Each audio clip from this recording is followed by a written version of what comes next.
డ్రోన్లతో ఇరాన్ దాడులకు పాల్పడుతోంది. జుఫైర్, రఫాలోని హమద్ టౌన్లలో డ్రోన్ల దాడి జరిగింది. ఇరాన్ దాడులతో తెలుగు కుటుంబాలను ఆందోళన వ్యక్తపరుస్తున్నాయి. ఇరాన్ దాడులతో తెలుగు కుటుంబాలు ఆందోళన వ్యక్తపరుస్తున్నాయి. దుబాయ్ గ్లోబల్ విలేజ్ మూసేసింది ప్రభుత్వం అంటే అర్థం చేసుకోవచ్చు అక్కడ ఎటువంటి పరిస్థితులు ఉన్నాయనేది. ఇంకెక్కువ డిలే చేయను, నేరుగా మనం లొకేషన్కి వెళ్ళిపోదాం. జెరూసలేంకి వెళ్ళిపోయే ప్రయత్నం చేస్తుంది ఆర్టీవీ. మీకు ఎప్పుడో చెప్పింది తెలుగు ప్రజల ఇబ్బంది ఎక్కడ ఎలా ఉంది, ఏ విధంగా ఉంది, అండ్ అక్కడ ఎటువంటి పరిస్థితులు ఉన్నాయి, తెలుగు వాళ్లకు మరి ముఖ్యంగా తెలుగు ప్రజలకు చూపించే ప్రయత్నం చేయబోతుందని చెప్పి ఆ మాటకు కట్టుబడింది. ఈరోజు జెరూసలేంతో పాటు అంటే ఇజ్రాయెల్, జెరూసలేం దాంట్లో భాగంగా మాట్లాడుకుంటూ ఉంటారు. అది ఇప్పటికీ కాస్త కాన్ఫ్లిక్ట్, అది వేరే విషయం, మళ్ళీ మాట్లాడుకునే ప్రయత్నం చేద్దాం. బట్ ఇప్పుడు ఇజ్రాయెల్ ఎటువంటి పరిస్థితులు ఉన్నాయి, ఇరాన్లో ఎటువంటి పరిస్థితులు తెలుసుకునే ప్రయత్నం చేస్తున్నాం. అండ్ ఆర్టీవీ కాంటాక్ట్ చేస్తుంది జెరూసలేంలో ఉంటున్న నెహమియాని. అక్కడ ఎటువంటి పరిస్థితులు ఉన్నాయో లైవ్లో ఆయన అడిగి తెలుసుకునే ప్రయత్నం చేద్దాం. నెహమియా, నమస్తే అండి. నమస్తే అండి. షలోమ్. నేను సచిన్ మాట్లాడుతున్నాను. నెహమియా, సో ప్రెసెంట్ ఎస్ అక్కడ అంటే మీరు ఎక్కడున్నారు ప్రెసెంట్, అక్కడ పరిస్థితి ఏంటి ఒక్కసారి బ్రీఫ్ చేసే ప్రయత్నం చేస్తారా? నేను ఇప్పుడు ఎరుషలేంలో కిర్యాత్ మోషే అన్న ఏరియాలో ఉన్నానండి. ఇది మెయిన్ సెంట్రల్ ఏరియా అన్నట్టు ఎరుషలేంలో. అండ్ ప్రజెంట్ ఇప్పుడు రైల్వే స్టేషన్ దగ్గర ఉన్నాను నేను. ప్రజెంట్ సిచ్యువేషన్ వచ్చేసి జీవన శైలి మాత్రము యథావిధిగానే ఉందండి, నార్మల్ గానే ఉంది. వర్క్ కు వెళ్లే వాళ్ళు వెళ్తానే ఉంటున్నారు, వచ్చే వాళ్ళు వస్తానే ఉంటున్నారు, షాప్స్ ఓపెన్ లోనే ఉన్నాయి. అండ్ ఇక్కడ గమనించినట్లయితే చాలా వెహికల్స్ వెళ్తానే ఉంటున్నాయి. చూడండి, బస్సెస్ కూడా రన్ అవుతా ఉంటున్నాయి. సో నేను ఇప్పుడు రైల్వే స్టేషన్ దగ్గర ఉన్నాను. I will turn on my front cam. Okay, ఈ స్టేషన్ మాత్రం అంటే లోకల్ ట్రైన్స్ మాత్రమే తిరగట్లేదండి. ఇక్కడ గమనించినట్లయితే ఒక వెహికల్ వెళ్తా ఉంది కదా, సో వాళ్ళు ఇక్కడ ఈ యొక్క సరుకులు అన్ని తీసుకుని వెళ్ళేవారు అన్నట్టు. అండ్ అలాగే మెడికల్ ఎమర్జెన్సీ ఏమన్నా కావాలన్నా కానీ తీసుకుని వెళ్ళేవారు, అవన్నీ ఆన్ లోనే ఉన్నాయి. అండ్ ఇక్కడ గమనించినట్లయితే క్యాబ్స్ చూడండి తిరుగుతానే ఉంటున్నాయి. మామూలుగా కార్లు అయితేనేమి, క్యాబ్స్ అయితేనేమి, బస్సెస్ అయితేనేమి అవన్నీ రన్నింగ్ లోనే ఉన్నాయి. కాకపోతే కంటిన్యూస్ గా మిస్సైల్స్ పడతా ఉంటున్నాయి. మాకు ఈ రోజు మార్నింగ్ కూడా కంటిన్యూస్ గా మిసైల్స్ వచ్చాయి. మిసైల్స్ వచ్చినప్పుడు మాత్రం మేము బాంబ్ షెల్టర్ లోకి వెళ్ళిపోతాం.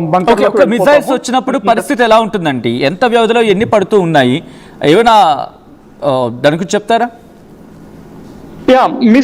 మాకు మిసైల్ వస్తుంది అని అంటే ఏం చేస్తారంటే ఫస్ట్ ఇరాన్ నుండి మిసైల్ వస్తుంది అని అంటే ఎంత ఫాస్ట్ గా వస్తుంది, అది ఎంత దూరంగా పడే అవకాశం ఉంది అనేసి వాళ్ళు వెంటనే అంచనా వేసి ఆ ఏరియాకి వాళ్ళు సైరన్ ఆన్ చేస్తారు అన్నట్టు. ఆ సైరన్ రాగానే మేమున్న ఏరియాలో సైరన్ మోగిద్ది. అట్ ద సేమ్ టైం మాకు ఫోన్ లో ఉన్న యాప్ ద్వారా కూడా మాకు సైరన్ వస్తూ ఉంటుంది అన్నట్టు. యాప్ మనం ఇన్స్టాల్ చేసుకోకుండా కానీ డైరెక్ట్ ఈ యొక్క ఇజ్రాయెల్ ప్రభుత్వమే కొన్ని సెట్టింగ్స్ ద్వారా మనకు భయంకరమైన సైరన్ ఆన్ చేస్తుంది ఫోన్ లో. వెంటనే ఎంత నిద్రలో ఉన్నా కానీ ఆ సైరన్ కి వెంటనే మెలకు వచ్చేస్తుంది, మేము వెళ్ళిపోతాం. ఇక్కడ చూడండి బస్సెస్ కూడా చూడండి, బస్సెస్ కూడా తిరుగుతున్నాయి. 27 నెంబర్ బస్ ఇది. ఓకే, సో అయితే ఎప్పుడైతే ఆ సైరన్ వచ్చేసిందో మేము బంకర్ లోకి వెళ్ళిపోతాం. బంకర్ లోకి వెళ్ళి అంటే మిసైల్స్ ఏ డ్యూరేషన్ లో పడుతున్నాయండి? దాదాపు ఒక 10 నిమిషాలకు ఒకట, 15 నిమిషాలకి లేదా అరగంటకు ఒకట, ఎట్లా? ఇప్పుడే కొంచెం బ్రేక్ వచ్చిందండి. ఇంత ముందు వరకు ఒక 15 మినిట్స్ ఒకసారి, దాని తర్వాత 20 మినిట్స్ ఒకసారి, కొన్నిసార్లు ఏమవుతుందంటే 5-10 మినిట్స్ గ్యాప్ లోనే 2-3 సార్లు, 2-3 సార్లు కాదు 6-7 సార్లు కూడా వచ్చేస్తా ఉంటుండే 5-10 మినిట్స్ గ్యాప్ లోనే అలా వచ్చేస్తుంది అన్నట్టు. సో కొద్దిగా మళ్ళీ ఒక 20 మినిట్స్ బ్రేక్ వస్తుంది, దాని తర్వాత మళ్ళీ ఒక సైరన్ వస్తుంది, కొన్నిసార్లు ఒక 1 అవర్ బ్రేక్ ఉంటుంది. చెప్పలేము, ఎగ్జాక్ట్ గా చెప్పలేము. సో అలా ఉంటుంది అన్నట్టు. ఆ రిక్వెస్ట్ నెహమియా ఒక్కసారి మీ లైన్లో ఉండే ప్రయత్నం చేయండి. నేను నది దగ్గరికి వెళ్ళే ప్రయత్నం చేస్తున్నాను. నది ప్రెసెంట్ ఇజ్రాయెల్లో ఉన్నారు. ఇజ్రాయెల్లో ఎటువంటి సిచ్యువేషన్ ఉందో ఎక్స్ప్లెయిన్ చేసేందుకు నది కూడా మనకి లైవ్లో జాయిన్ అవుతున్నారు. నది, నమస్తే అండి. నది, ప్రెసెంట్ మీరు ఎక్కడున్నారు, అక్కడ సిచ్యువేషన్ ఏంటి, ఏమైనా కంట్రోల్ అయిందా లేకపోతే ఇంకా పెరిగిందా?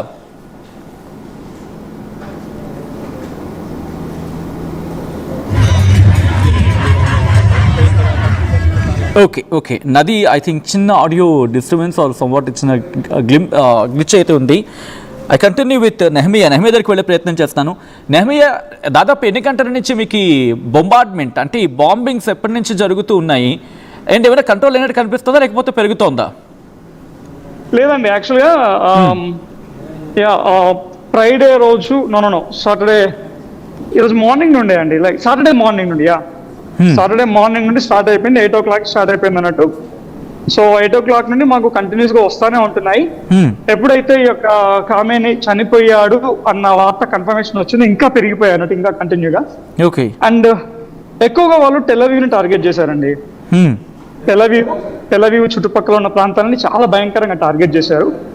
కొన్ని వందల మామూలు మిసైల్స్ కాదు, బ్యాలిస్టిక్ మిసైల్ వేస్తూ ఉంటున్నారు. అండ్ టెలవీవ్ లో ఒక 40 బిల్డింగ్స్ పార్షల్ గా ధ్వంసం అయిపోయాయి. ఇప్పుడే ఒక న్యూస్ వచ్చింది, ఎస్టిమేషన్ ఒక ఏరియా ఉంటుంది అన్నట్టు, ఆ ఏరియాలో చాలా వరకు ధ్వంసం జరిగింది. ఒక 8 మంది చనిపోయారు, అరౌండ్ మోర్ దాన్ 20 ఏవో గాయాల పాలయ్యారు అన్నట్టు. సో అంటే ఇక్కడ అర్థం చేసుకోవాల్సింది ఏంటంటే వందల మిసైల్స్ ఒకేసారి వేస్తూ ఉంటుంటే దాదాపు 96-97% ఆఫ్ మిసైల్స్ ని ఈ యొక్క ఎయిర్ డిఫెన్స్ సిస్టమ్ అనేది ఇంటర్సెప్ట్ చేస్తుంది. సో జస్ట్ ఒక 3-4% మిస్ అయితేనే ఇంత విధ్వంసం జరుగుతుంది అని అంటే, ఇంకా ఆ ఎయిర్ డిఫెన్స్ సిస్టమ్ లేదు అని అంటే విధ్వంసం ఇంకెంత భయంకరంగా ఉంటుంది, ఊహించడం చాలా కష్టం. కంటిన్యూ చేద్దాం నెహమియా. వెరీ సారీ, ఒకసారి నది దగ్గరికి వెళ్ళే ప్రయత్నం చేస్తున్నాను. అతనితో